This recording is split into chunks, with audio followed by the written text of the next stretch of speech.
ओम नमो भगवते वासुदेवाय नमः।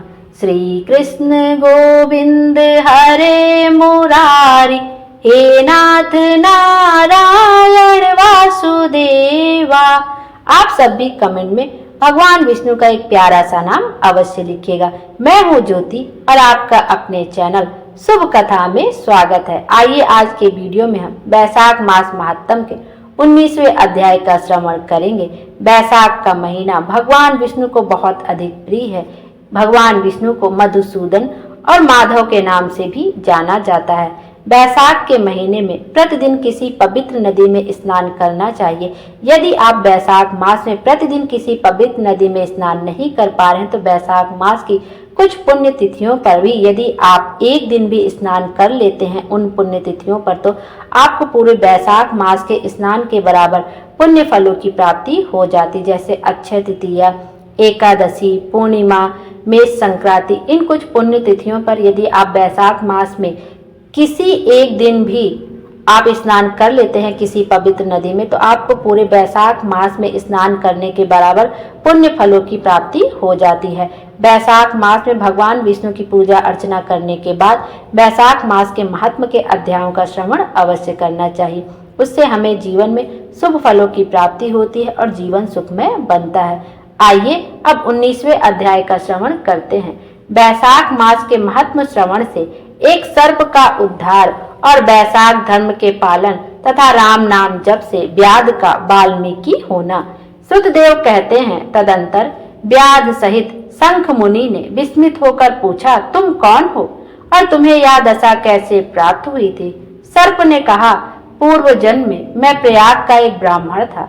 मेरे पिता का नाम कुशीद मुनि और मेरा नाम रोचन था। मैं धनाढ्य, अनेक पुत्रों का पिता और सदैव अभिमान से दूषित था। बैठे बैठे बहुत बकवास किया करता था। बैठना, सोना, नींद लेना, मैथुन करना, जुआ खेलना, लोगों की बातें करना और सूद लेना, यही मेरे व्यापार थे। मैं लोक निंदा से डरकर नाम मात्र के शुभ कर्म करता था, सो भी दंभ के साथ उन कर्मों में मेरी श्रद्धा नहीं थी। इस प्रकार मुझ दुष्ट और दुर्बुद्धि के कितने ही वर्ष बीत गए। तदंतर इसी वैशाख मास में जयंत नामक ब्राह्मण प्रयाग क्षेत्र में निवास करने वाले पुण्यात्मा द्विजों को वैशाख मास के धर्म सुनाने लगे। स्त्री पुरुष, क्षत्रिय, वैश्य और शूद्र सहस्त्रों श्रोता प्रातः काल स्नान करके अविनाशी भगवान विष्णु की पूजा के पश्चात प्रतिदिन जयंत की कही हुई कथा सुनते थे। वे सभी पवित्र एवं मौन होकर उस भगवत कथा में अनुरक्त रहते थे। एक दिन मैं भी कौतूहलवश देखने की इच्छा से श्रोताओं की उस मंडली में जा बैठा। मेरे मस्तक पर पगड़ी थी, इसलिए मैंने नमस्कार तक नहीं किया और संसारी वार्तालाप में अनुरक्त हो कथा में विघ्न डालने लगा। कभी मैं कपड़े फैलाता, कभी किसी की निंदा करता और कभी जोर से हंस पड़ता। जब तक कथा समाप्त हुई तब तक मैंने इसी प्रकार समय बिताया। तत्पश्चात दूसरे दिन संतिपात रोग से मेरी मृत्यु हो गई। मैं तपाए हुए शीशे के जल से भरे हुए हलाहल नरक में डाल दिया गया और 14 मनवंतरों तक वहां यातना भोगता रहा। उसके बाद 84 लाख योनियों में क्रमशः जन्म लेता और मरता हुआ मैं इस समय क्रूर तमोगुणी सर्प होकर इस वृक्ष के खोखल में निवास करता था। मुनि, सौभाग्यवश आपके मुखारबिंद से निकली हुई अमृतमयी कथा को मैंने अपने दोनों नेत्रों से सुना, जिससे तत्काल मेरे सारे पाप नष्ट हो गए। मुनि श्रेष्ठ, मैं नहीं जानता कि आप किस जन्म के मेरे बंधु हैं, क्योंकि मैंने कभी किसी का उपकार नहीं किया है, तो भी मुझ पर आपकी कृपा हुई। जिनका चित्त समान है, जो सब प्राणियों पर दया करने वाले साधु पुरुष हैं, उनमें परोपकार की स्वाभाविक प्रवृत्ति होती है। उनकी कभी किसी के प्रति विपरीत बुद्धि नहीं होती। आज आप मुझ पर कृपा कीजिए, जिससे मेरी बुद्धि धर्म में लगे। देवादिदेव भगवान विष्णु की मुझे कभी विस्मृति ना हो और साधु चरित्र वाले महापुरुषों का सदा ही संग प्राप्त हो। जो लोग मद से अंधे हो रहे हैं, उनके लिए एकमात्र दरिद्रता ही उत्तम अंजन है। इस प्रकार नाना भांति से स्तुति करके रोचन ने बार बार शंख को प्रणाम किया और हाथ जोड़कर चुपचाप उनके आगे खड़ा हो गया। तब शंख ने कहा, ब्राह्मण, तुमने वैशाख मास और भगवान विष्णु का महात्म्य सुना है। इससे उसी क्षण तुम्हारा सारा बंधन नष्ट हो गया। द्विज श्रेष्ठ, परिहास, भय, क्रोध, देश, कामना अथवा स्नेह से भी एक बार भगवान विष्णु के पापहारी नाम का उच्चारण करके बड़े भारी पापी भी रोग रहित वैकुंठ धाम में चले जाते हैं। फिर जो श्रद्धा से युक्त हो, क्रोध और इंद्रियों को जीतकर सबके प्रति दया भाव रखते हुए भगवान की कथा सुनते हैं, वे उनके लोक में जाते हैं। इस विषय में तो कहना ही क्या। कितने ही मनुष्य केवल भक्ति के बल से एकमात्र भगवान की कथा वार्ता में तत्पर हो, अन्य सब धर्मों का त्याग कर देने पर भी भगवान विष्णु के परम पद को पा लेते हैं।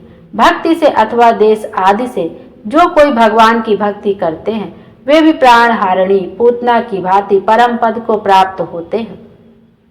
सदा महात्मा पुरुषों का संग और उन्हीं के विषय में वार्तालाप करना चाहिए। रचना शिथिल होने पर भी जिसके प्रत्येक श्लोक में भगवान के सुयश सूचक नाम है, वही वाणी जन समुदाय की पाप राशि का नाश करने वाली होती है, क्योंकि साधु पुरुष उसी को सुनते, गाते और कहते हैं।